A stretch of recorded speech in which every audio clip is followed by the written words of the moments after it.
You are listening to My Comic Shop History, part of the Flat Squirrel Podcast Network. If you enjoy My Comic Shop History, would like to support the show, and also want exclusive access to extra podcasts, be sure to sign up for my Patreon page. Patreon's a form of crowdfunding where users or patrons pledge low-level monthly amounts in exchange for rewards. Rewards on the My Comic Shop History page include up to 4 exclusive additional podcasts: My Comic Shop Book Club, My Superfan History, the My Comic Shop History After Show, and coming in early 2019, Beyond My Comic Shop. If you enjoyed that 4-part miniseries that I did with Ben Lichtenstein from Zap Comics earlier this season, we're going to be playing around more with that format on the Patreon version of Beyond My Comic Shop. So if you're interested in any of that, or if you just want to support this show and what I do, be sure to head on over to patreon.com/mycomicshophistory. I want to say thank you so much to everyone who has already pledged. Every pledge amount, from $1 to $10 or more, every pledge is greatly appreciated, and it allows me to continue to be able to create this show. If you'd like to join, head on over to Patreon now. Hesitation kills.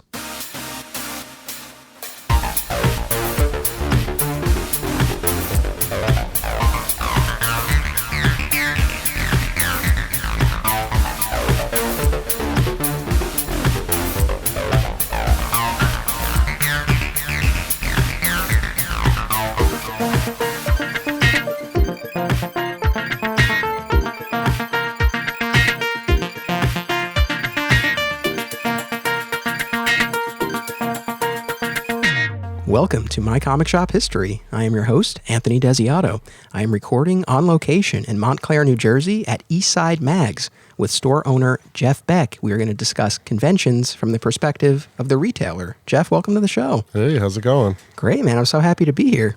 Thanks for coming. Thanks for having me. Thanks for all of this. This is great. This was an instance of my day job actually coming in handy, because I was attending a law school recruiting event at Montclair State University. I've done this event a number of years now, and your store's 10, 15 minutes away from there. It worked out perfectly. We're real close to Montclair State. We've got to get more kids from Montclair State coming out here. But I wanted to ask you about that, because you've set up on campus before, right? Yeah. What kind of stuff have you done? I'm part of an organization called the Montclair Center BID, which stands for Business Improvement District. And so part of what the organization's focus is to help drive customers and foot traffic to downtown Montclair, which is where we are, Montclair Center. So one of the things that historically has been difficult is getting kids who go to Montclair State to come down here.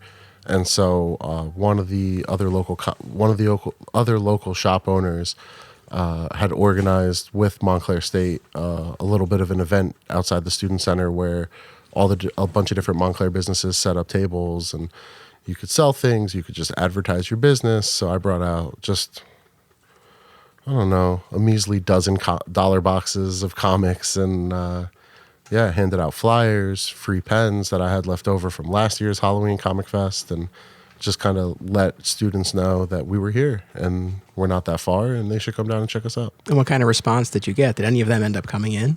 Oh yeah. Well, yeah? We've definitely had an uptick of Montclair State students, but could always be more. Good. Yeah, so I was curious about this. I worked at my local comic shop for many years. Our clientele was the traditional clientele that you would likely expect for a comic shop. Thankfully, we've seen that that's changing a lot. But when the store was open, for the most part, our customers were male and they were older, middle-aged or so. Mm-hmm. There were some women and there were some kids and high school students. So it wasn't just middle-aged men, but they were primarily, our clientele. And I'm always curious, especially again, being so close to the school and, doing events there, if college kids are reading comics and are coming into the store.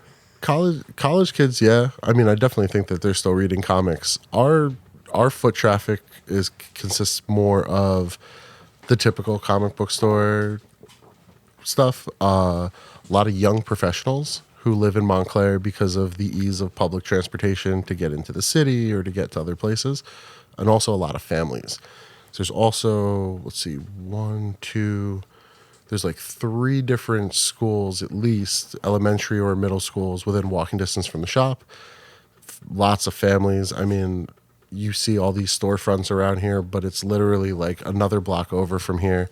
And and you've got houses, like literally just old Victorian houses that might have one family, that might have two families. And so people walk from a certain number of blocks out. They come down here, they go out to eat, they shop with their kids, and their kids are walking home from school, so they'll stop off here. And Gotcha. Yeah, it's a cool area. yeah. So we actually were joined by a special guest here today, not on the episode, but he's hanging out in store, beloved Alternate Realities community member, Rich Roney. He made his first visit to the store, and he and I, we took a walk to get some coffee before the recording, and we were remarking about what a cool area it is here. Seems like we're on the hip, trendy side. Is that fair to say? Yeah, a little bit nowadays. Yeah, it didn't used to be. This used to be a lot rougher back in the like early '90s, I think, maybe mid '90s. This was not a hangout spot, and then it started to build up. Businesses started to move in, and it's now escalated, I guess, for lack of a better term, into a little bit more of a trendy, hip.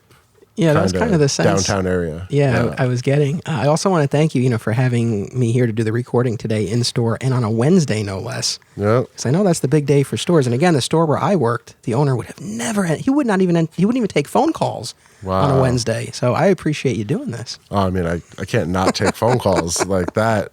That'll kill me. But yeah. Yeah. But so Rich and I were walking to get coffee, and we had this moment where we saw Starbucks a little bit ahead, but right next to us we were by a local coffee house, and we were like, do we go with the big chain? Do we go indie? And we went into the local store. Yeah, always shop indie. That's one thing Montclair has been really good about. It's a lot of mom and pop stores. In the almost 4.5 years that I've been here, when I first opened, there was a Subway down the street. They're gone. There was a Quiznos up the street. They're gone. Chains don't seem to last long. The only two chains that I think that we still have really like well-known chains, because there's a coffee spot called Crazy Mocha that apparently is a franchise, but I never heard of them until they moved in here. But we have an Anthropology and an Urban Outfitters, and that's basically it. And so you opened in 2014? Yeah. Okay, and the name of the store is derived from a song, correct? Yes. Did I tell you that, or did you know that already? Oh, I did my research. Yeah, you got to do your listen. If you're hosting a show, you got to do your homework. I always give we have stamp cards, and I'll give extra stamps to people if they ask me if I got my name from the Bouncing Soul song. I have, just in case they hear this, I got permission from Kate at Chunksaw Records. Previously I was working in Manhattan. When I came up with when I decided I wanted to name the store Eastside Mags, I emailed the record label and asked them if there was any reason why I couldn't do it, and they wrote me back and they said, "No, that'd be awesome. Like, that's go for nice." It. So yeah, well, it's funny because when I was before today, I was telling Rich that I was going to be here, and I was like, "Yeah, I'm going to the Eastside Mags," and he was like, "Oh, like they do only magazines?" And I'm like, no. But I mean, do you run into that, any sort of confusion because of the name? A little bit, not as much. I do get people who like to riff off of my name. They'll call it Eastside Magazines or Eastside Comics, or what else do I get? I think those are probably like the two main ones. Okay. Well, that's not too bad. Well, my projects, my comic shop documentary, my comic shop history, the new film I'm working on, my comic shop country. I've had people call it all variations of like my comic book store history, all this stuff. It's close enough. Yeah. Gets the spirit of it at least. 6 of one, half a dozen of the other. Yeah, it's fine. As long as you're listening to the podcast, as long as you're buying the comic books, I don't care what you call us. Exactly. It's fine. Yeah. But so you opened in 2014. The name came from the song. Yep. So that's cool. And I was reading an interview you gave about deciding to open the store and, kind of transitioning from the job you had at the time to doing this. And the sense I got, and I would love to hear from you, the sense I got was that, you really put a lot into the preparation and the research and the business side of this. And, I've talked to a lot of retailers on the show for the documentaries, just, in my travels. And, it's always an interesting thing to me because for the most part, I would imagine most retailers are coming to a store from the perspective of fan collector. Like they grew up reading comics, they love it, there's that passion there, and they want to turn it into a business. But, sometimes there can be that like a wide gulf there between the passion and the business side of it. It seems like you put a lot into making sure that this would be a sound business. Could you tell me about that? Like some of the stuff that you did to get this place up and running? This sounds like where I start shouting at a whole bunch of people. So, okay, here we go. So I was working in Manhattan in hotels and conference centers for the better part of a decade. I had a really great boss who, when I went into it, I just wanted to work with like audiovisual equipment. That was kind of it. I didn't realize that working in Manhattan meant unionized properties and I wouldn't actually get to touch the gear. So it was a little disconcerting. But I mean, whatever. They were paying me that's like a starting salary of 45 grand a year. I had never made money like that before in my entire life. And I saw dollar signs. So I went corporate, put on a suit, shaved my face.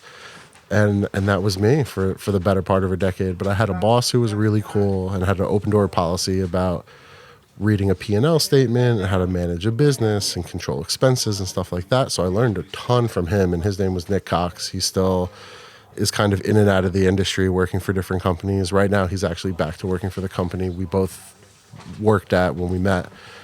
He's still one of my best friends to this day. But he really made me feel confident in what I needed to know to run a business. We worked for a privately owned conference center, which I will not name for legal purposes. Sure. I don't need no trouble.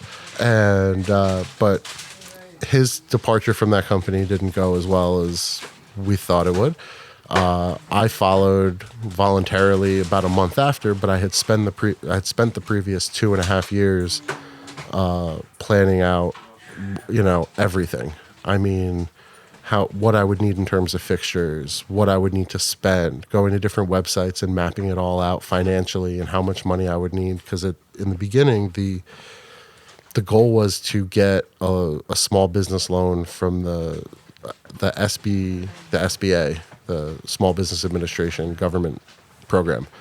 And then the office that I had submitted my application to and was waiting for an interview with, which would determine whether or not I got the loan, the office shut down like 2 days before my interview. And so they put the program on hiatus and I didn't get my loan. And so I'm actually self-funded, no loan, no debt. This is all me. When people come in and go, "Oh, is this your comic book collection?" I mean, the answer technically is yeah, because I bought all this stuff. This place opened with my own money because the companies that I worked for in Manhattan, like I said, I started off at 45K, but by the time I was on my way out, I was making almost 6 figures a year. Wow. And my wife, who was then my girlfriend, we're simple folks. Like, we never really took vacations. We never drove fancy cars. We never really went crazy spending money on things we don't need. So it just stockpiled until I bought her an engagement ring, which is probably the most expensive thing other than the house that I bought in my entire life. But I had all this money saved up to put up against the loan that I was trying to take from the government. And I ended up just using that in and of itself. So then it was doing research on spaces. Originally, it was supposed to be Jersey City. I talked to Ben. I had reached out to Ben at Zap Comics because I was a customer of his for literally 25 years. I grew up in Wayne. I was shopping at Zap Comics when they first opened up. Yeah, he mentioned you in one of the episodes that he was on previously. Yeah, he's the best. I mean, Ben is really... like, the dude knows his stuff. He is one of the most like knowledgeable guys in this industry. Like, I don't know if he could tell you how many times Superman fought Darkseid throughout history, but the stuff that he knows about the comics business, publishers, buying comics, I mean, it's just, you could fill whole encyclopedia volumes with what he knows, and still it wouldn't be enough. Like, he's the best. Yeah. He was cool enough when I went in there and said, "This is what I want to do. Can I sit down and ask you questions?" And he went, "Well, where are you opening?" And I said, that was the first he's thing out so of his mouth. shrewd. But that's a good question. No, in that episode, he talked about someone who opened like very, very close to him. Yeah, and I remember that. I remember that shop too. They weren't that great. Ben was still better. And I'm not just saying that, but at the time I said Jersey City, and then when it changed from Jersey City to Montclair, I even reached out to him and was like, "Hey, plans have changed. Like, now I'm looking at Montclair. Like, I hope this doesn't change anything that we talked about." And he said, "Nope, it's fine. It's still far enough away from me that it's not impacting, his backyard, so to speak. And, Cool. it was fine. But I sat that we had pizza right around the corner from his shop, and I came with a list of questions, and that's in the parking lot waiting for him is where I decided to name it East Side Mags, because the song came on my phone in the car, and I went, "Oh, this is perfect. This is great." Yeah, very serendipitous. It's a sign. And so Ben was huge, and I'll actually have to drop the name Comics Pro. The Comics Pro guys had a free message board online that I utilized. I think I must have read every single post as long as that message board was alive. I went through all of them looking for links to websites where I could get fixtures and how to buy this and that. And I'm now a member of Comics Pro, Very nice. Paid annual member. No, I mean, kudos. I mean, you put in your due diligence and it paid off. I mean, the store is great. You get a really nice space here, a nice mix of things. Yeah. Was my initial impression. This was the first time, that I'm here. And I mentioned Starbucks a few moments ago, and you and I had a conversation off mic about sort of your experience as a Starbucks customer and how that informed what you wanted this store to be, or maybe more importantly, what you wanted it not to be. Could you just explain that for our listeners? Definitely influential. I'll say that much. So, I'm a big coffee drinker, but I don't understand Starbucks at all. Their menu doesn't make sense to me. Their employees aren't friendly. I stand there in line staring at the menu board, trying to figure out and decipher the hieroglyphs. And what is this? And what's a frappa, mocha latte? And, and then I always, by the time I hit the register, just give me a large coffee, cream and sugar. Oh, I got to put my own sugar in? Okay, that's fine, whatever, Right, so it's like come in like you want something different and more exciting, so you want to try something, but you end up defaulting because of the way the system is set up. You end up defaulting to something standard. Or I don't even know what different is in their store because of the way the menu's set up, because the employees are a certain way or acting a certain way. So, so I feel awkward. And then I end up just resorting to ordering what I'm comfortable with and moving on with my life. I mean, my wife and I are regular Starbucks drinkers, and we struggle with it. And we've often commented, like, if you are not familiar with that menu, I don't even know, we don't know where to begin, because there's so much stuff nowadays, especially, that's not even listed on the menu. And the things that are listed, they don't explain what they are in a lot of cases, and it's very challenging. I remember one time on the drive-thru, this was before I wasn't as knowledgeable yet about my coffee drinks, but I asked through the intercom what the difference was between regular espresso and Americano, and the gentleman on the other end said, "Oh, it's a matter of preference." And I was like, does not answer my question. There you go. I now know that an Americano is espresso with water. Simple enough. That's it. They just add water. See, and now I learned something about coffee. That's cool. But yes, but there's a matter of preference. Okay. I guess it is, but that still doesn't answer my question. Yeah, no, it definitely didn't. But so then, how did that influence what you wanted to do? And not like Starbucks was your main driving force here, but I know that you kind of you were talking about that. Well, no, I wanted my store, and as I'm sure you very well know, having interviewed and been in many comic shops. Historically, comic shops are not known for being welcoming places. They're not known for being well lit or having friendly staff or easy access to a variety of different types of comic books. And I've been in comic shops all over the world, and I've seen some really great ones, and I've seen some really terrible ones. And I won't get into which one's which, but I knew. I've always fought against the grain. My dad will be the first person to stand up and go, "Oh yeah, all he does is fight." I mean, I'm always against the grain. I'm always pushing against the current of the river. Maybe it's just me being stubborn. I don't know, or it's the punk rock in me. But I wanted to go against every I think even at one point I probably listed out all the stigmas, the posters with the big-breasted women in the windows and the shitty lighting and all that stuff. And I said, I'm going to do the exact opposite of all of these things. I'll have cartoony characters all over the place, and I have mannequins dressed in Halloween costumes year-round, and LED lights that are super bright and not blinding bright, but bright enough that there's no dark corners. And, I'm not going to hire anybody who's weird or is going to make people feel weird, and it's going to be a welcoming environment.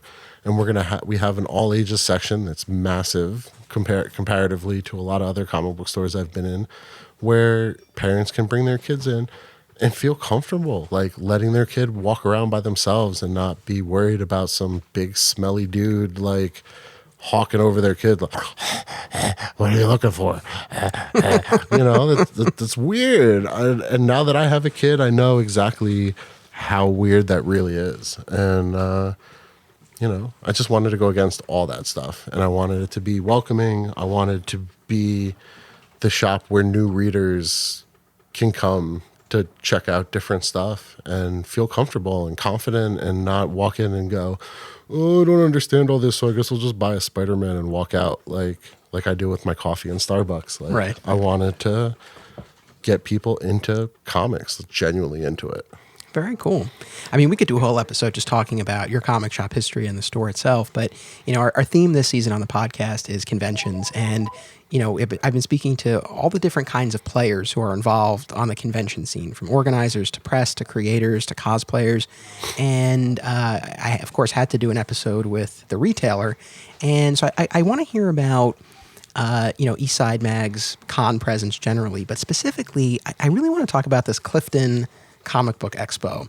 Okay. Because one thing that we've explored this season is a complaint that you hear a lot of times about the larger comic conventions, which is that they're too pop culture heavy. I'm not saying whether or not I agree with that, but that complaint is out there. And this Clifton show seems to be an answer to that. Like, for people who feel like there's too much going on at these other shows, I mean, I'd love to hear you describe it. My understanding from the photos and videos and descriptions that I've come across, it's like dealers with comics, right? Like, that's it? Essentially, yeah. And it's at the Clifton Community Rec Center here in Jersey? That's correct. About 15, 20 minutes down the road from us. I mean, first and foremost, I like doing the show because it's 15, 20 minutes down the road. So it's not unheard of for someone who's going to make the trip out to the Clifton show to drive those extra few minutes to the shop. So it's the promotional value makes, if I don't make $1 at that show, but I hand out 100 business cards, it's totally been worth my time to be there. And it's $70 a table. Is that right? I think I saw that on the website. Yes, but the guy who runs it, if you buy out, a couple of months in advance and stuff like that, Gotcha. He can be flexible sometimes depending on who you are. And this is a gentleman named John Paul. Yeah. Okay. Really nice guy. Has been a collector his entire life. He'll usually set up a table at his own shows if there's space. And a lot of times the stuff that he's selling will be like real sweet, like Golden Age, Silver Age comics.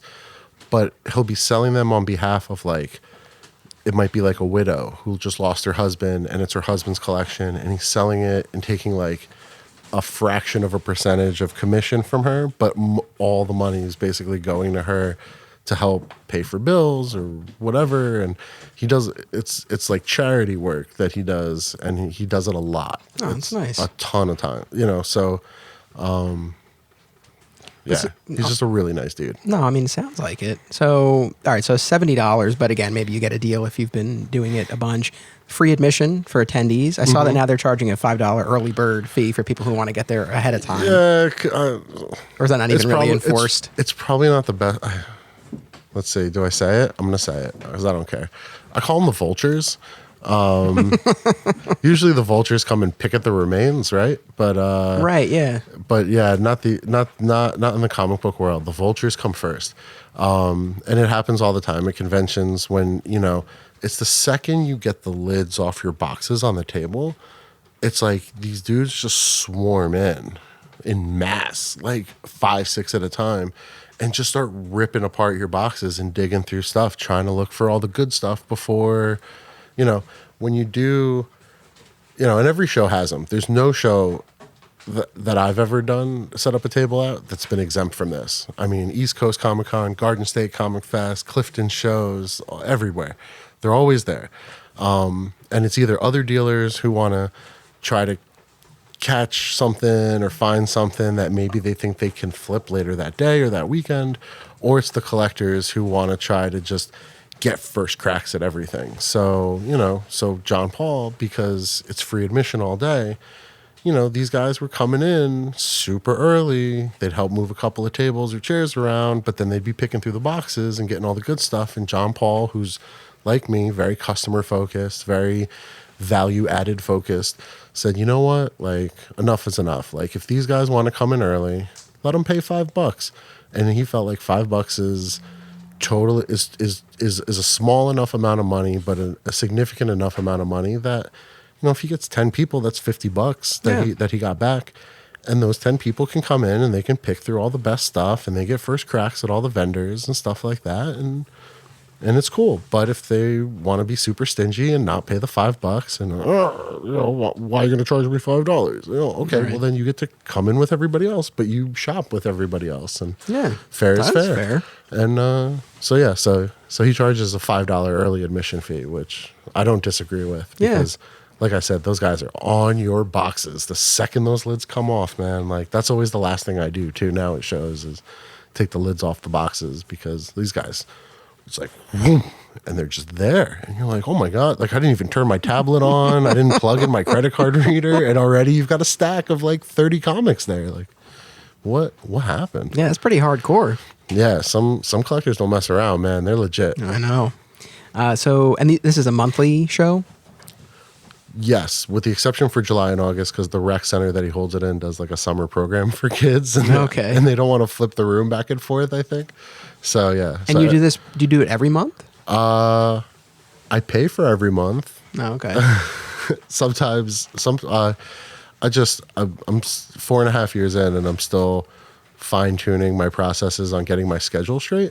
Okay. And every once in a while I screw up and I'll book like a signing because we do a lot of events here too. We do signings and Magic tournaments and Dungeons open and mic Dragons nights, right? And concerts and all kinds of stuff. Comedy open mic nights and live music and stuff like that. And so there've been months where I book a signing with an artist or a writer or both. And it's on a Sunday, and then I'm looking at my calendar and I'm going, oh crap. I was like, it's a fucking Clifton show the same day. And then I messaged JP and, you know, I'm really sorry, but I booked a signing. And I don't like not being here. As the owner, I think it's important for me to be here. If I'm having a guest, I should be here as well. At least in a representational fashion. Yeah, and face in the store. Just running the register, you know. So I have to like cancel with JP, and then he's always real courteous because sometimes I know people who would take my table, and so we can work something out in that regard. Or if I give him enough advance notice, he knows enough people that he could always get the spot filled, so he's not stuck with an empty spot, and he'll roll my payment into like another month or something. So. Cool. So like I said, I mean, I've not been to that show specifically, but I've read about it and I've seen photos and videos too, which are actually really helpful. And I think I got a pretty good picture of what it's like. I mean, like roughly how many vendors are there set up? Because that was one thing I didn't quite get a sense of the scope of it. You know, I've never really counted. I want to say roughly like maybe 20 to 30 vendors. All right. But definitely, I mean, out of those vendors, easily 90% of them, if not all of them, are selling comic books. Some guys will have some comics and some vintage toys that maybe they picked up at like a flea market or a garage sale. There's one guy who all he sells is supplies, like boards and bags and stuff like that, which is not a bad thing. Yeah, that's actually probably pretty smart. People need them. I've got a lot of dollar boxes where they're in there raw because they're $1, or 50-cent boxes. And, maybe someone wants to put in a bag and board. At Alternate Realities, we always joked about this, but it was kind of true. We had pre-made bags and boards right by the register for like $0.25 each. They were our best seller. I mean, you could buy them more cheaply if you just bought a package of each, but people didn't even want to be bothered to assemble them, and they would just buy them already made. We do 15 cents, and we have them. I mean, we used to keep them right by the register, and now they're kind of behind the register, but, either way, yeah. It's like the same supplies. There you go. It's pretty shrewd. People need them. Yeah. All right. So I'm assuming then not a ton of like Funko Pops at this place. I mean, there's one or two guys who will bring like a bunch of Funko Pops with them, but those guys, like my buddy Stan, who's actually doing, well, by the time this airs, it'll have been over, but November 3rd, he's doing a comic show in Middletown, New Jersey. But he's a vendor. He goes by the name Comics Collision. Really nice dude. He sells a lot of Funko Pops, but his table is always raw comics, dollar comics, maybe some slabs. But like, it's still, when you walk up to his booth, he'll have some wall books, but it'll be a ton of Funko Pops. Okay. but it's not a room full of Funko Pops. It's like Right. him and maybe like one other guy will have Funko Pops, but really everybody's got comics. It's great, but it's a lot of competition in the room because, you know, you don't know who's got who. And It's true. I mean, what you know. what do you do at one of those shows to like set yourself apart? Have you, I don't know, at this point now, have you been able to gauge like there's not a particular dealer who brings X type of book and that's what I'm going to bring? Or like what do you typically try to do to stand out? I cast the widest net possible. And then even sometimes there are months where, you know, I'll bring discounted trades and hardcovers. I'll bring new books at a little bit of a discount, dollar comics, wall books, and maybe comic sets. And like sometimes I'll hit big and, you know, I have what people are looking for and they're buying it up. And then sometimes every other person who comes up, where's your Silver Age Marvel? Oh crap, I didn't bring the Silver Age stuff with me. So then the next month I'll bring Silver Age with me and then everyone's going, last month you had a lot of modern. Like I'm looking for modern stuff. What? A month later, you switched from silver to modern. You know, Just figure whatever you don't bring, that's what people are going to ask for. well, yeah, that's like the old adage, right? So there's that. But you know, I try to bring a little bit of everything, and you know, you roll the dice, and hopefully it works. You know, it's always worked out in some regard. Whether it's a couple $100 over my cost that I'm making, or $1,000 over my cost, or you know, sometimes you hit big. It's like the lottery, I guess. Well, I guess, yeah, especially, you know, in your case where the fee for a table is relatively low compared to other shows. Sure, and you're so close, so it's not like you're incurring large travel costs. So it's like almost anything would be a plus. Well, that's why, I tend to joke with a lot of the other vendors there because, I mean, there's one guy, Ray, who comes out from Long Island, and I mean, Ben's at Zap and Wayne, which is still like kind of right around the corner, but you know, still a little further away than we are, but not by much. Yeah. But there's guys who drive far to come out for this show. And I mean, like I said, I look at it, I'm 15 minutes away from the rec center. So if I don't have what you need, like I'm telling everybody, oh, you're looking for Silver Age Marvel? Yeah, I didn't bring it with me this month, but here's a card. Shop's 15 minutes away. Definitely tons of Silver Age Marvel at the shop. Go check it out. And, you know, I've got my guys here. I've got 2 employees and an intern who run the shop when I'm not here. And, you know, if I can get some foot traffic out of it, even if I don't make $1, it's still worth it for me to go out to this show because of the proximity and the likelihood of getting some extra foot traffic through the door. No, I can identify with that. If, you know, trying to use the show to feed the store. So at Alternate Realities, where I worked, the store really didn't have much of a convention presence during the time I was there. The previous generations, I think, pursued that a little bit more. But by the time I was working there, we weren't really doing shows. But in like the final year or two of the store, we did one show at the Westchester County Center, which was 5 or 10 minutes away from the store. It was right up, you know, Central Avenue. And so we were there and we brought a fair amount of stuff, but it's like everyone who came to the table, it's like, hey, the store's open. You can go there now. I still don't know if people actually came in that day or after, but you know, that was something that, you know, that we did there too. I have to say, it's funny, like, you know, I talked to a lot of retailers and there are a lot of things that I can identify with. It's like, yeah, I know what it's like to break down a new shipment. I know what it's like dealing with customers, good and bad. And like, there's a lot of stuff that I've dealt with personally, but the convention side, not as much. That's really my one experience of being like on the retailer side of a convention. Yeah. It was interesting. A different way to experience the show. I mean, I always liked going to conventions even before I had the shop, when the shop was just a spawn of an idea in my head. So, you know, being on the other side of the table is cool. It's definitely a bit of a wilder experience than in the shop, I guess, because it's a mixed bag. You don't know who's buying tickets to this con. So anybody could walk up. I mean, we've had all kinds of people, men, women, boys, girls, old, young, you know, come up to the booth. And, you know, plus, depending on where the convention is, you have people traveling from other parts of the state, even other states, like Garden State Comic Fest being in Morristown. That's where you and I met, actually, in person. Yep. And, you know, sometimes, like, I met a whole bunch of people who had traveled out from Pennsylvania, not as a group, but, like, individually. Right. You know, but people were like, oh, you know, I'm from Philly, and I drove all the way up here just for the show. And it's, wow, okay, cool. I don't know if anybody from Philly ever drove up just to come to my shop, but you know, if they did, they didn't tell me. But yeah, but that's kind of what's cool about the convention circuit is it's a different crowd, like 80-90% different than what you would normally see coming into the shop, because you get a lot of regulars. You get a lot of people who come in every week, every couple weeks, every month. And Ray, right? That's his name? Rich. So Rich pulled out my postcard out of his pocket when he walked in, which was dope. That was great. 2 years ago.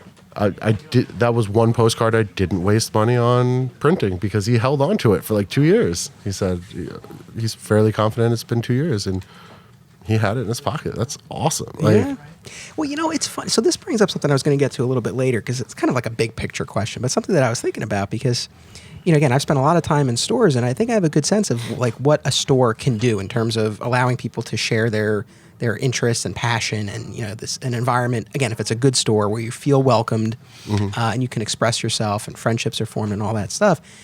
And it's like, so I feel like conventions are similar, but there's still something different. Like, what can conventions do different than what a shop can do? Is it just that it's on a larger scale? Like, there's so much more in terms of stuff and people? Like, what's the difference, do you think? I think it's a little bit that, but it's also, it's a different market.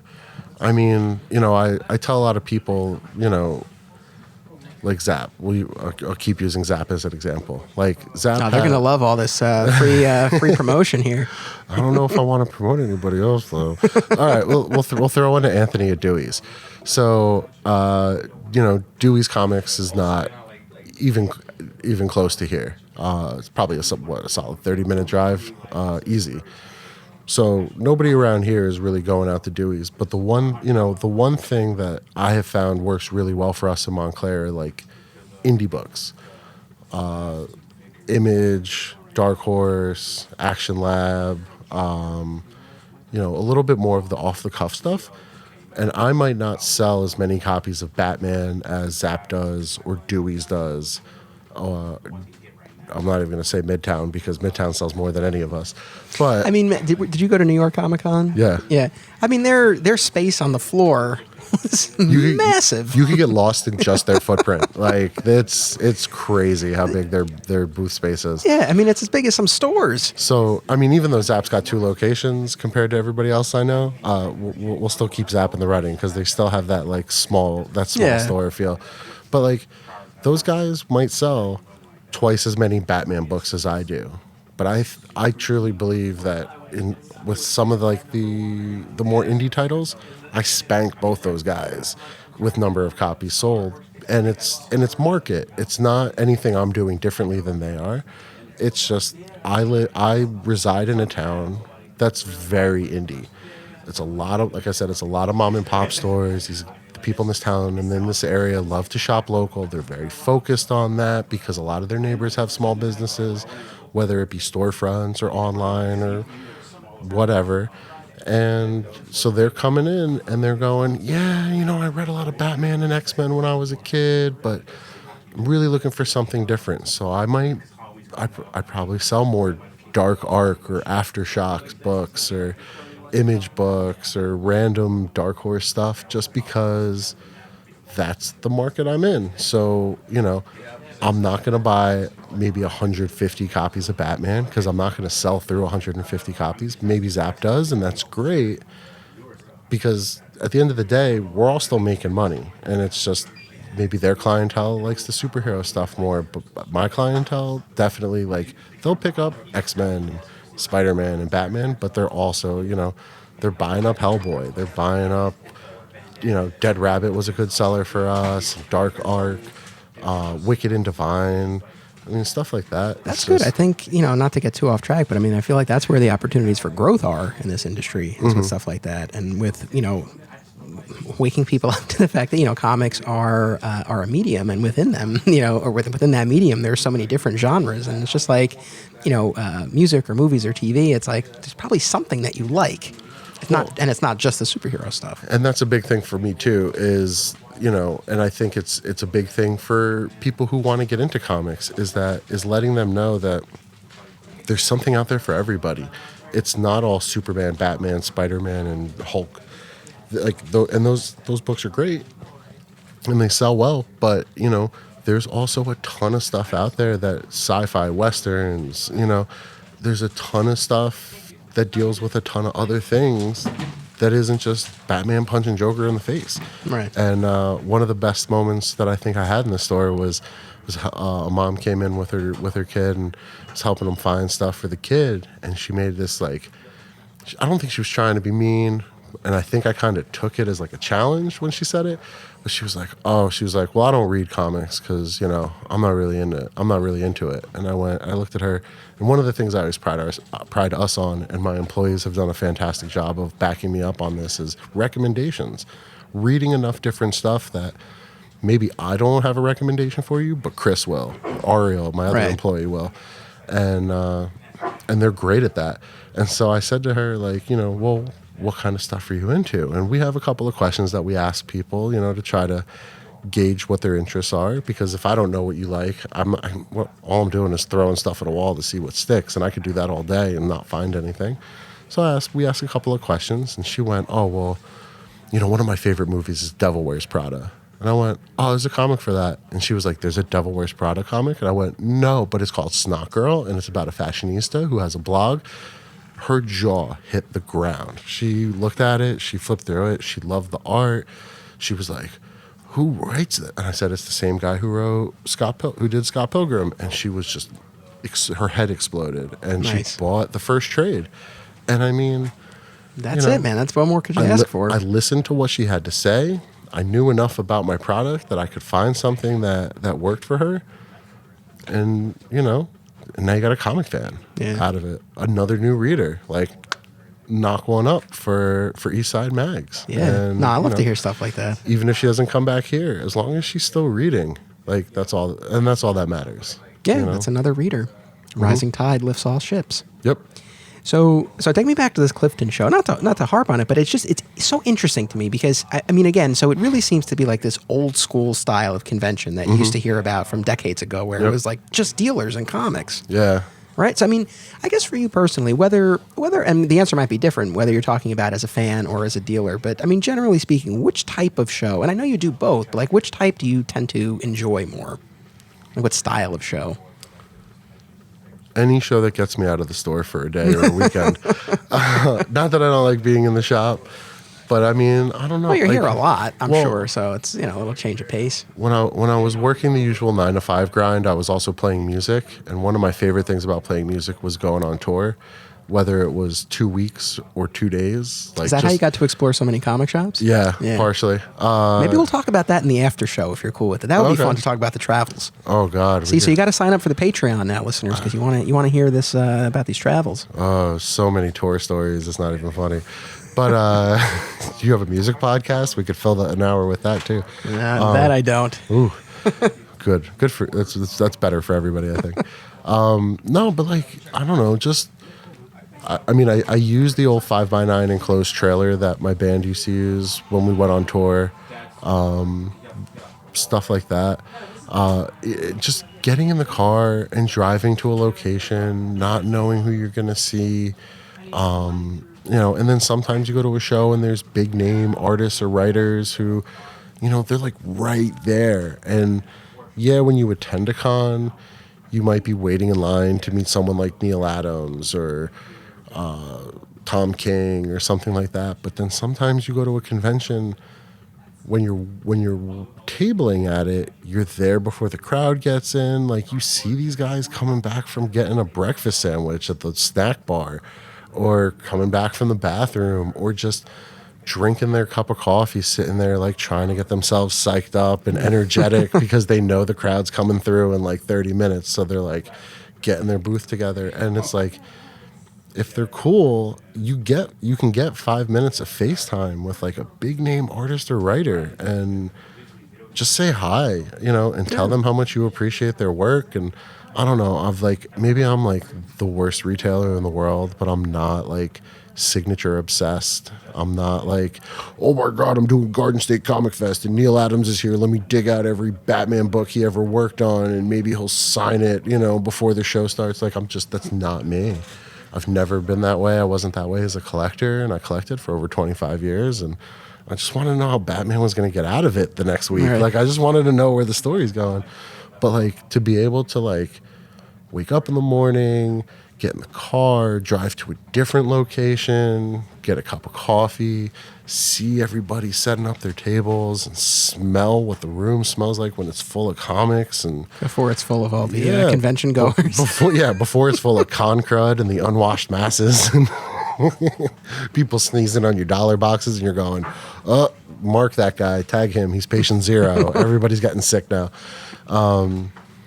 I don't know. Like, it's just So old school or new school? You enjoy the con experience. Yeah, it doesn't like the stuff like the Clifton Show. I used to go to those a lot. There was a place called Sports World in Paramus. They used to do comic shows. There was a crappy little like hotel on Route 46. I think it was like a Ramada Inn or some shit like that. They used to do shows, and actually I think the one at the crappy Ramada Inn that I'm talking about, loosely referencing, I think the guy who ran that sold, and I'm doing air quotes now, sold his business to JP like 20, 25 years ago. If you ever meet JP, you got to ask him about that. Say Jeff Beck from Eastside Mags was talking about shitty Ramada Inn comic shows. So I'm pretty sure he told me that he bought the show from that guy and then moved it around.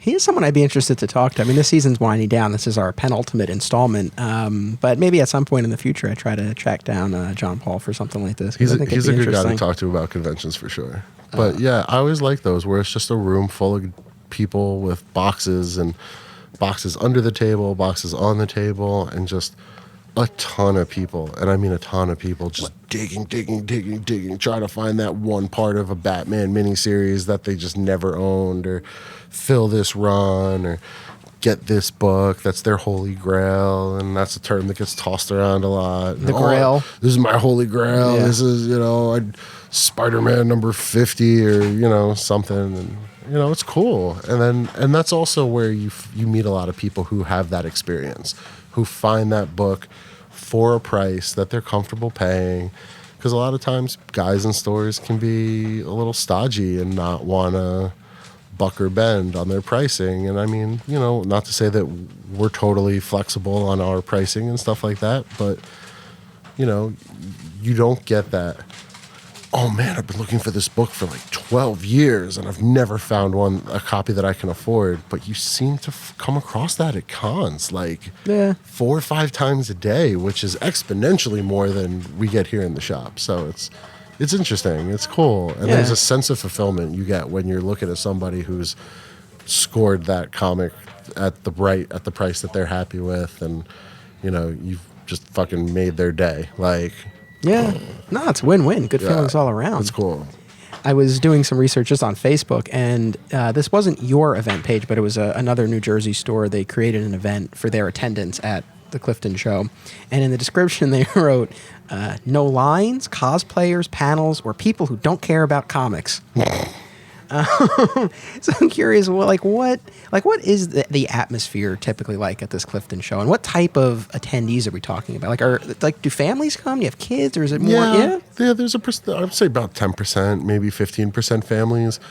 I mean, they're families because it's parents and children, but usually one of the parents, generally the dad, is the one there, really looking to fill his collection and do what comic collectors do.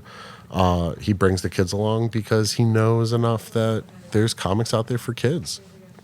And there's enough stuff out there, or maybe he wants to get his kids into it, or maybe his kid's into it and just doesn't, he or maybe mom felt like it was a good place for them to kind of pick up their first comics or get their start or learn about collecting and tracking down those back issues. So, yeah, but I would say about 10, 15% families, mostly just dudes, women coming in, rummaging through back issues, through long boxes, through plastic bins or whatever. And then the Clifton Show, what they do that's kind of unique to other shows is there's a no minimum bid auction. Oh yeah, I was reading about it. I meant to ask you about that. A little more than halfway through the day. So basically, what happens is all the vendors who are there you can put one item, one lot, let's say, into this auction. And whatever it goes for is what you get paid. So, I mean, you might bring like a $25 action figure, throw it in there.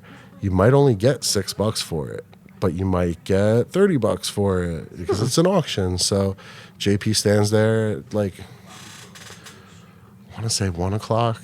I don't know. I never know when the auction's taking place until I actually hear him like announce that the auction's about to start. And wait, each item is auctioned individually, or is like one huge lot that everyone that you could bid on? No, it's each individually. Gotcha. So there's like 20, depending on how many vendors there are, it could be like 20 or 30 different items. But like I might throw in an action figure. Another guy might put a little box together that has some key issues or some bullshit issues, all mixed together. Do people do mystery boxes?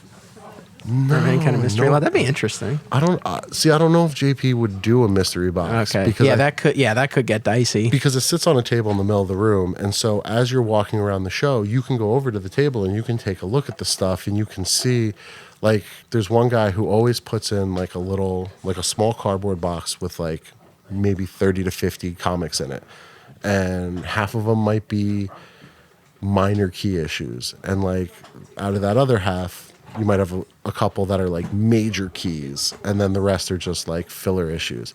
So you'll get people who will flip through, and then they'll see like, oh, he's got a first print of The Killing Joke in here, and then they'll take it out. They'll ask if they can open the bag. They want to inspect it because they want to know how high they'd be willing to go when the auction time comes. Right. Sometimes they just walk by and they go, oh, Aquaman action figure? Okay. You've got $8 for it, and it's, from a retailer's perspective, it's not a bad way to kind of dump an item or a couple of items that just aren't selling for you and just take whatever you can get for it.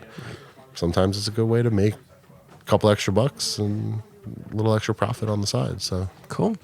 Well, I mean, I guess I would say, for people who are kind of fed up with the more pop culture heavy shows, this is one that they might want to check out. There's a show for everybody. And it's very comic focused. So it seems that way. It's real just comics, and that's it. So as far as conventions generally and your presence at them, so again, like you and I met at Garden State Comic Fest, like what does a booth there run a retailer, roughly? Oh, that's a good question. I'm usually in it for about $1,000. Okay. I think. So that's definitely a larger investment.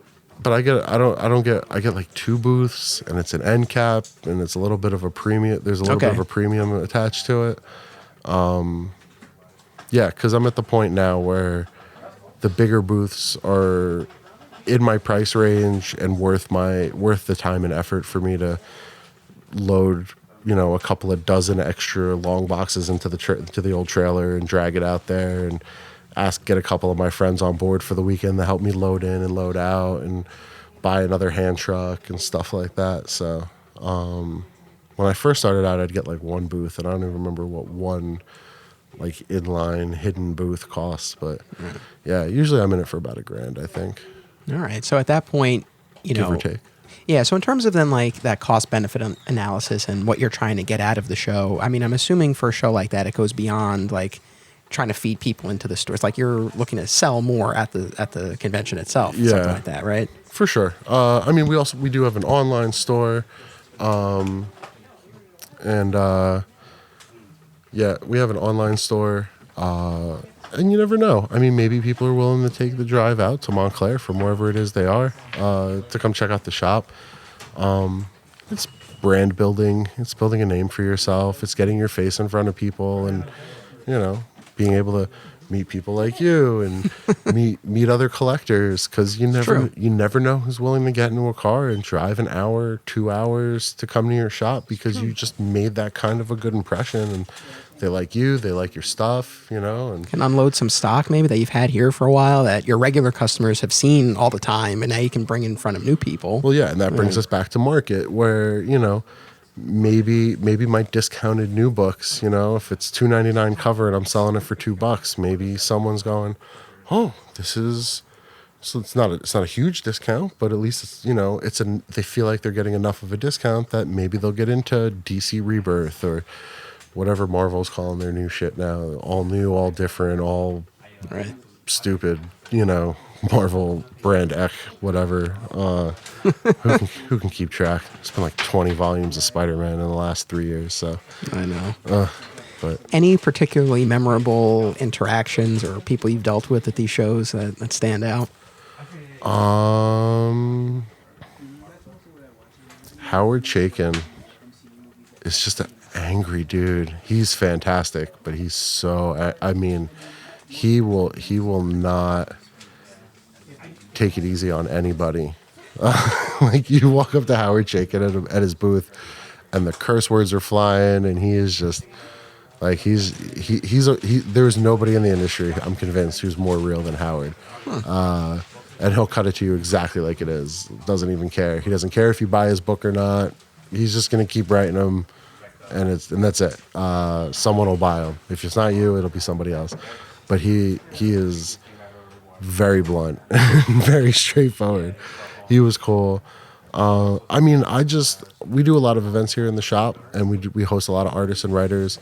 So shows like Garden State Comic Fest and East Coast Comic Con and stuff like that, like those are really great opportunities for me to kind of do a little networking. I'll bring a couple of friends who can run the booth for me for a little bit, and I'll walk around and try to introduce myself to people. And I mean, I don't know, it's all cool, and it also turns into a bit of a reunion too when you're seeing a lot of people who you've either hosted before or you chat with a lot at other conventions, and you're seeing, hey, how's it going? How's the shop? How's the family? How's your wife? How's your husband? Like, you're just catching up with people, and it's just, everybody's there for the same reason. I mean, everybody's got something to sell, but you all love comics. You all have this common ground, no matter who you are, where you're from, where you've been, and everybody's just there because they love comics, and it's fun. And yeah, I don't think there's any one real thing that stands out. No, fair enough. And then just as far as kind of the retailer community at these shows, like what are your interactions like with other retailers, especially beyond like the local stores that you see all the time? I mean, it's cool. There's sometimes you get these guys who come from a little bit further out, Connecticut or something, who, like the vultures I mentioned, they're picking through your boxes as soon as you take the lids off, because maybe, sometimes it almost feels sometimes like they're trying to catch you. Like, I find that a lot of retailers they're looking for like something that you price too low or something like that. Yeah. Like, I don't, maybe it's in my head and it's not really the thing, but I feel like a lot of other retailers are older than me. And so maybe they see me and they see this young dude setting up a booth, and they're like, oh man, he's definitely got wall books in his dollar boxes that he doesn't even fucking know he has, and they're digging through trying to catch me on like teach this kid a lesson. Yeah, like I don't know my business. And I got caught with my pants down, like full down once. Like, I mislabeled a box actually at a Clifton show, and two guys took me hard. I mean, it was full of like older wall books that weren't really moving for me, and I accidentally put, I think it was $1 comic sign on the front when it should have been a 50% off sticker sign, and I totally fucked it up. And I had the table set up, and these two guys were like almost fighting each other to get through this box, and I'm thinking to myself, like, what the fuck is in this box that these guys are like fighting each other? And there's a white dude and a black dude, and like there's like a little bit of elbows going, and I'm like, what the fuck? Like, what is in this box? I couldn't wait for them to be done so I could figure this out. And then one dude hands me a stack, and he goes, it's 12 for 10, because we do dollar comic specials, so it's $1 each, 12 comics for $10 or 25 for 20. So the more you buy, the cheaper it gets. So he goes, he goes, it's 25 for 20, right? And I go, yeah. And he's like, oh, I'm good. And he hands me the stack, and I'm looking at it, and I'm counting them. Because, sometimes people think they got 25, and it's really 26 or 24, and I don't want to cheat anybody. So I count them too. And I'm counting them, I'm looking at them going, some of these are Silver Age, and they're not bad condition. Did I, like, screw this up? And on the wall books, I'll put the prices on the back so that you can see the full cover on the front. Not that I'm trying to hide anything, but I've seen other stores do that too. People like to see it, and I got no problem. I'll take them off the wall as often as I have to and tell you what the price is, stuff like that. And I'm thinking to myself, like, these don't look like dollar books. I flip it over, $10, $15, $20. I have them priced, and I'm going, oh shit. I put $1, and I look at the box, and it says $1 comics on the front. I'm going, fuck. This is dollar comics. What? Oh my god! And so now I'm trying to get this guy all rung up and paid while So this you other can- guy's digging in yeah. the box, so that I can. I mean, I can't stop the other dude, but at least I can cut it off Right. after Oh, he's man. done and take that second L and just switch the sign out quick. And so I'm counting up the guy's body. Oh, okay, yeah, $20, and he gives me $20 for like almost like $300 worth of wall books, and he walks away, and I don't even have time to get heated because now I'm like walking around the table and I'm standing next to this dude, and he's already got a pile going, and he's like 25 for 20, right? And I'm like, yeah, I guess so, and I guess I said it like that, and then the dude made his pile and he gave me the $20, and I counted up his comics, and I took my lumps like a man, and he walked away.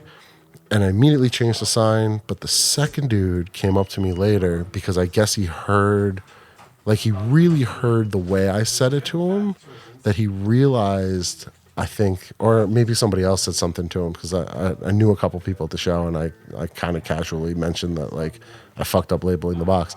And so the dude actually came back over, and he was like, listen, man, he was like, what was the real value that you were trying to get for those books? And he wanted to pay me. Wow. And I sat there for a second and I thought about it, and I just looked at him and I went, you know what, man? There were 2 of you guys who were in that box taking advantage of the fact that I mislabeled it, but you're the only one who walked over. I said, keep it. Don't even worry. And he was like, you sure, man? I was like, it's probably like $300. I was like, no, man, because you know what? At least you had the decency to like come over here and say like, hey, man, listen, I could tell that you're in a situation, you fucked up labeling the box. I get it. We're all grown adults here, like, and I was like, no, keep it. I was like, just think fondly of me, if the day comes where you have something that I'm looking for. Yeah, like pay it forward. Or hook somebody else up later, like who's shopping at your booth, like it's cool. Like it's my fault. I take full responsibility for it. It hurts, but you know what? I'm floored. That's actually, that he came back and offered that. That's me too. I just chalked it up to two big L's, and I was going to move on with my life. And these were both dealers, you think, or not? One was a dealer. One was just a dude who's there like every month. I mean, when you were telling me that, I'm actually surprised between the two of them, they didn't clean out the entire box. You'd have thought so, right? I mean, like at that price, it's I guess it wasn't. I guess the stuff in that box wasn't that good if they didn't clean out the box. Because that's the sort of thing where I'd be like, here you go.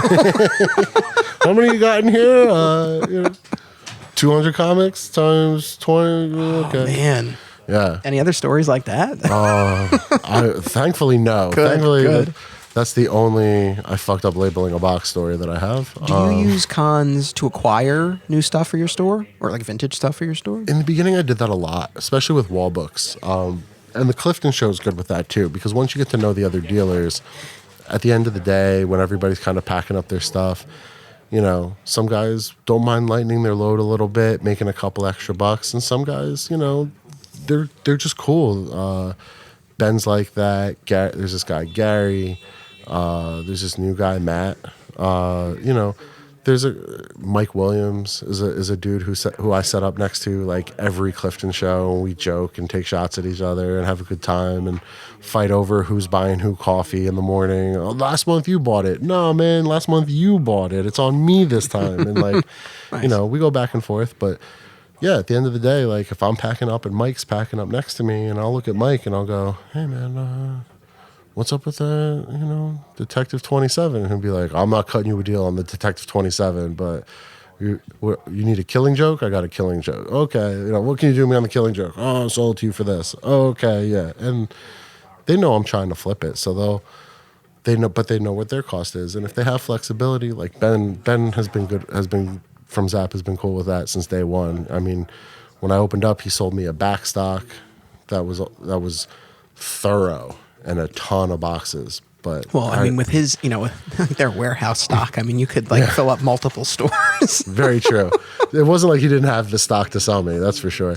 But I mean, he gave me a really good deal on it. And even still, every once in a while, like he'll come over to my booth at Clifton and he'll go, You got any new Silver Age stuff? What's new and hot at Eastside Mags, And I'll show him some stuff, and if maybe we can work out a price, and maybe it's just not stuff he's into, and vice versa. I'll walk over to his booth.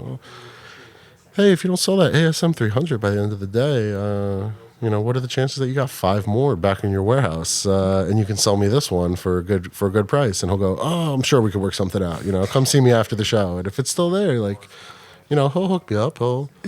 Because he knows I'm trying to make a buck too, and it's one less book he has to worry about, and he probably does have 5 more in his warehouse anyway. So I tell you, man, he was like, I saw him and I talked about this in our post New York Comic Con episode, but I saw the first minutes of New York Comic Con the first day. He was giddy with excitement. He was really charged up.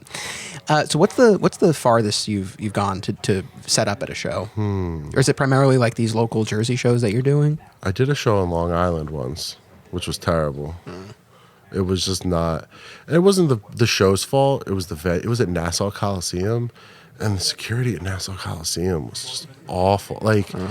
You set up, they let you drive into the venue, but then the next day when you show up for the first day of the con, and all you have is maybe a short box of wall books and a couple of miscellaneous items, we had to wait in line with the other attendees. We couldn't go. There was no vendor entrance. Then they had to move VIP attendees over to the side to let vendors go through, but they had to go through the box. I had to empty out my pockets and go through a metal detector and all this stuff. And I mean, I get security to a certain extent, but if I wanted to bring something dangerous into here, why wouldn't I have done it yesterday when you let me drive my whole fucking car into the basement of this place? What makes today so different that you didn't check my car with the mirror underneath the chassis or anything like that yesterday? So what is it with today that you feel like you need to do this? And it was like that. And then because it was Nassau Coliseum, I guess they got to open up their own snack bar. So at Nassau Coliseum, it was $6 for a bottle of water and $8 for a hot dog, but they had food trucks outside. So I went, you know what? If I'm going to spend $8 on food, I'm going to go to the food trucks. Well, if I went outside to the food trucks that were parked literally as close as 20, 30 feet from the entrance, when I came back, I couldn't bring the food back in. I had to go back through security and the metal detectors and all that stuff, even if I was just going outside to eat a sandwich and come back, and never left the view of security from the doors. And I was just like, ugh. Yeah, that's a hassle. So in 2 weeks we have our season finale, and I'm bringing back Chris Wilcock from Undiscovered Realm. Do you know him? Yeah, I think I met him once or twice. I know this guy Derek, who does a lot of stuff with him, but Undiscovered Realm, they're everywhere. They're at every show. They're the road warriors, and so we're going to be talking about all the shows they do. They have a very, very heavy convention presence, and I know from talking to him and seeing his posts, the hassle that the load in and loadout can be at some of these shows. Yeah. So we'll get into that a bit deeper next time. But it's interesting to hear about that. From you. Anything else along those lines as far as just the logistics, the practical matters of getting in and out of these shows? Anything that really stands out? I mean, Nassau was the worst. I'll never do another show at Nassau. I don't care who's running it, just because of that. That was it just put such a bad taste in my mouth. I don't think I've ever been to a venue that was that bad. Usually, for the shows that you've done, is it usually relatively seamless of getting in early to set up your stuff? Yeah, I think for the most part, the Clifton shows are funny because, for a show that small, you'd think it wouldn't be a big deal. But literally, everybody shows up at the same time because everybody knows what time the tables are going to set up. So it's a little bit of a shit show trying to find parking. Gotcha. And I'm driving a truck with a trailer attached, and some guys just bring a truck. And wait, for the Clifton show, you bring that much stuff? Oh wow. Yeah, I usually have 3 tables in a little U shape. So it's how many boxes are we talking? 7 too many to fit in just my truck. That's it's a gross misappropriation of space, because I have no middle ground. If I can't fit anything in the back of my 2015 Ford Edge, then I have to bring this 5x9 trailer. I physically don't have enough room for everything.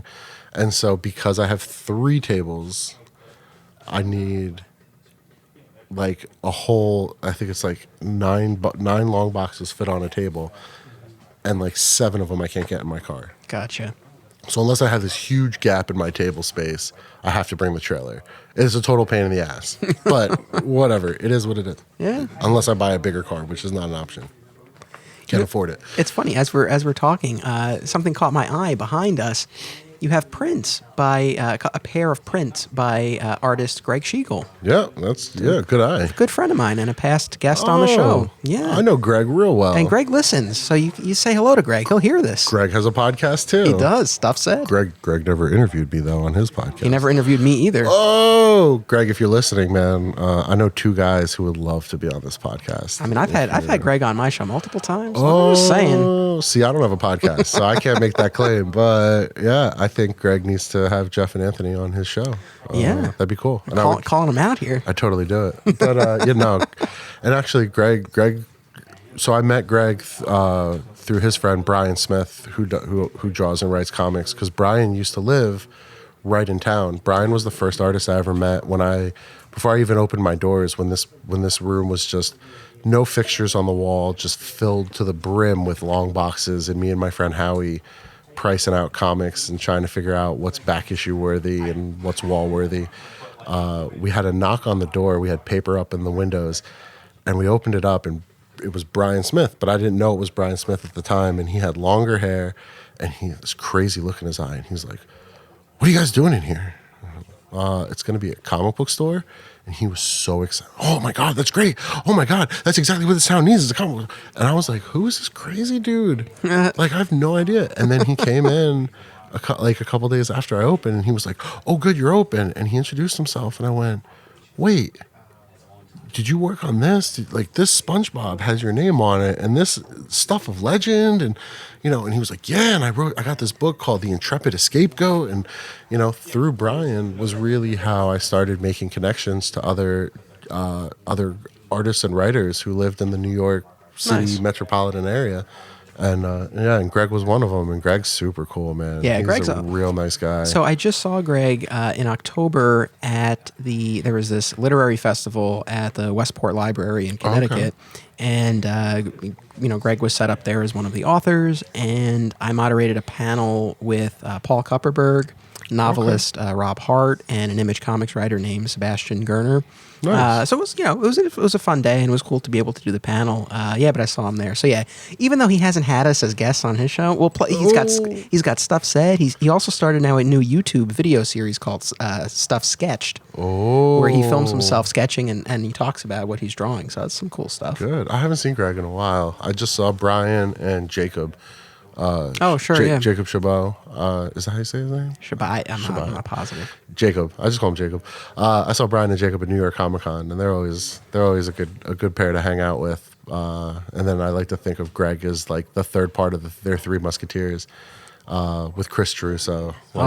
We can't forget Chris. No, definitely not. I was sad and happy at the same time because Brian lives in North Carolina now, and he has the Fungin Dungeon.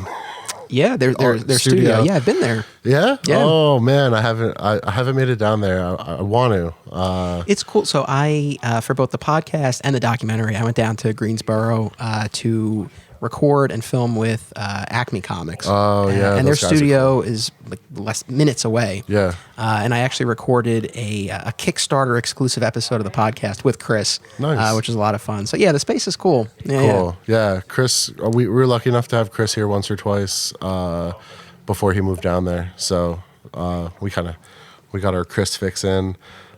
Brian was here a bunch before he moved down to North Carolina. I met the guys from Acme one year at the retailer breakfast at New York Comic Con. I plopped down at a table and I started talking, and with one of the guys across the table kind of gave me this weird look and was like, "Where's your shop?" And I was like, "Oh, it's in Montclair." And he goes, "Do you know Brian Smith?" And it out of all these tables at this fucking retailer breakfast, I sat at the one with the guys from Acme Comics, and they're like, "Yeah, we're from Acme Comics." I go, "You're Brian's new comic shop." I was like, "I'm Brian's old comic shop. Nice to meet you. This isn't weird.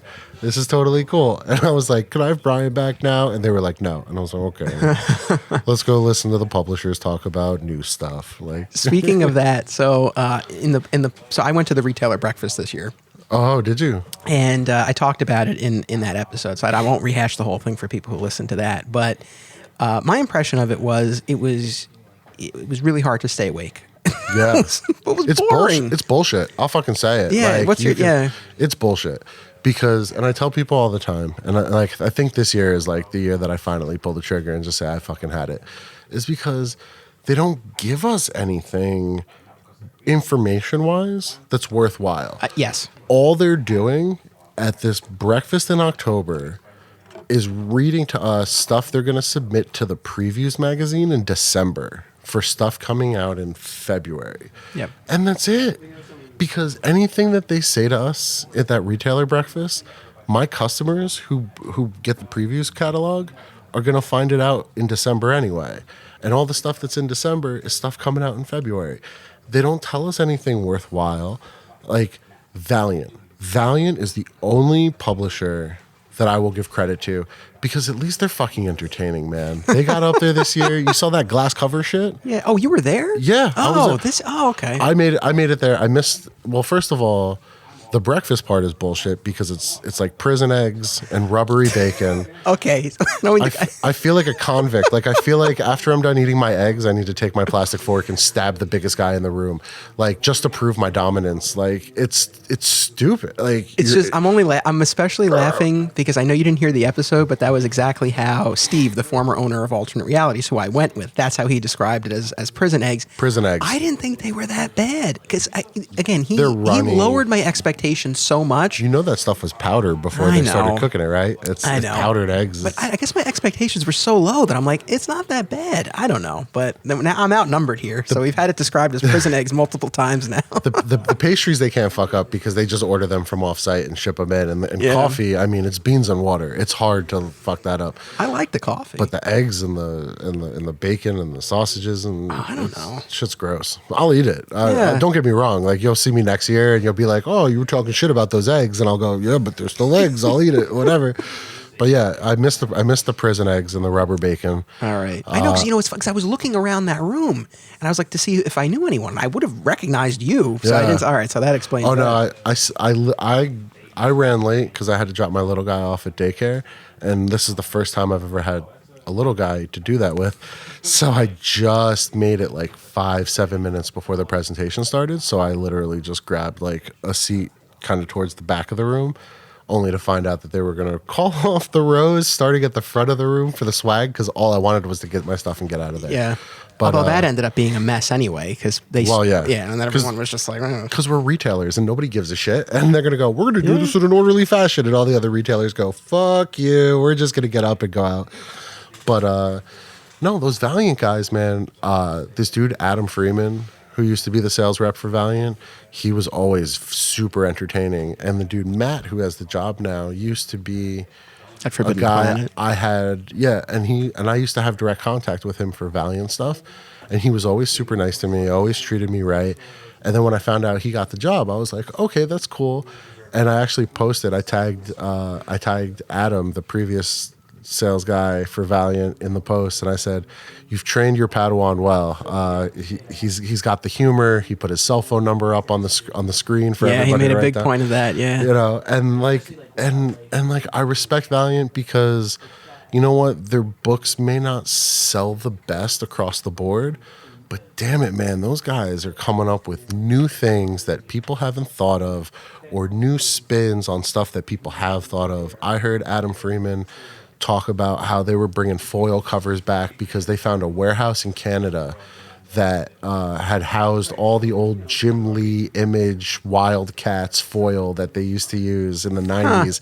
And the warehouse was full of it. And it was a total bullshit story, but the fact that it was so elaborate that he came up with it, I was like, yo, you're hilarious. And then this glass cover shit where they're like knocking on it in the microphone and everything. Yeah, this is the Bloodshot variant is on a glass cover. Yeah, it's never.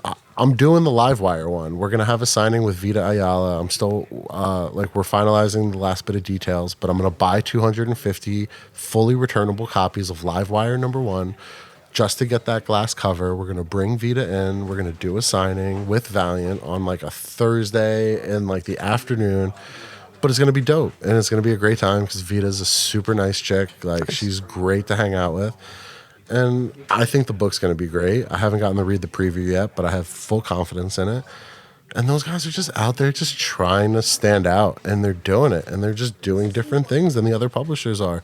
Unlike, certain people who do sales for Marvel where they go, oh, there's going to be an all-new Guardians team, and we won't tell you who, but we'll give you one character. And you're like, oh, great. Like, who cares? So, like, that's the thing. And what you're saying now echoes, kind of what Steve and I discussed when we broke this down in that episode. But that was 100% the impression that I got, where almost everything that they had up on those slides had already been announced. Like, DC was talking about the new Green Lantern series by Grant Morrison and Liam Sharp. It's like, okay, we already know about this. And when they were teasing projects that, like, hadn't been announced yet, they weren't giving you the information. It was just kind of like, all right, like a little bit of a hint, and then it's like, okay, stay tuned, we're going to announce this later. So it wasn't really like you were getting anything so extra. Why the hell did you wake me up at 7 a.m. to be here? Right. And I will say, though, it was Valiant, and I guess Boom, too. Like, they were more geared towards retailers, at least talking about returnability practices and things like that.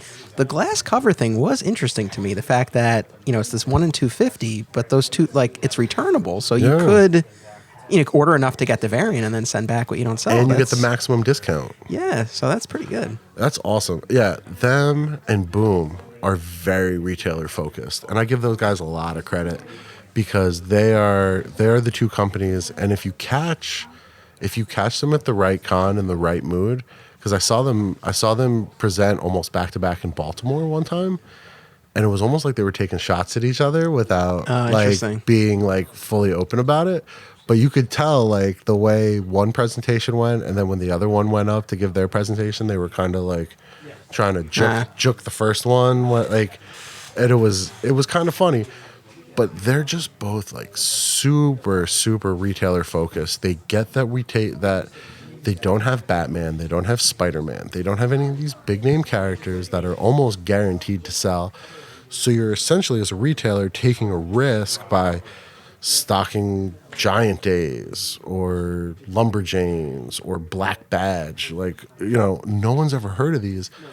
But if they make it appealing and less worrisome for me as a retailer to put money out on these books by offering returnability or a maximum discount or some kind of incentive for me, then I take a little bit more of a gamble. And then maybe I read a copy and I go, oh, what's this Black Badge? Oh, hey, this is kind of cool. And when someone comes in, I refuse to believe any retailer runs a shop where they never get anybody who's coming in and going, I'm looking for something new to read. Like, right. Yeah. Maybe I'll remember that Valiant let me buy 250 copies of a comic just to get one glass cover and then return 248 and get all my money back. And I'll go, hey, you know what? You should read Britannia. Or, oh, you know what? You might like Bloodshot because Vin Diesel's going to be playing Bloodshot in a movie soon. And it's little stuff like that makes all the difference. Whereas, some people go, there's going to be a all new Guardians team next year, and we're going to let you know that this one person who nobody really cares about is going to be one of the members. And it's like, and here are the rest in silhouette. Right? Yeah. I guess. All right, I'll tell my customers. Yeah. It's Cosmic Ghost Rider, by the way. So, no, it's cool. I'm glad we were able to get your take on that. This has been a blast. So you and I are going to keep talking on the My Comic Shop History after show, but this will do it for our main episode here. Where can people find you in person and online? What do you want to plug? So the shop is at 7 South Fullerton Ave in Montclair, New Jersey. Dead center in the middle of Montclair Center. Our website is eastsidemags.com. Facebook.com/eastsidemags, at eastsidemags on Twitter, Instagram. I'm pretty sure they didn't shut down my Google Plus account yet. So you could probably still find me on Google Plus if you use that. I'm on Vero for some reason. You and Zack Snyder. You can find me and Zack Snyder talking about this mythical Justice League cut that no one's ever going to see. It's probably next to the real Holy Grail in some cave somewhere.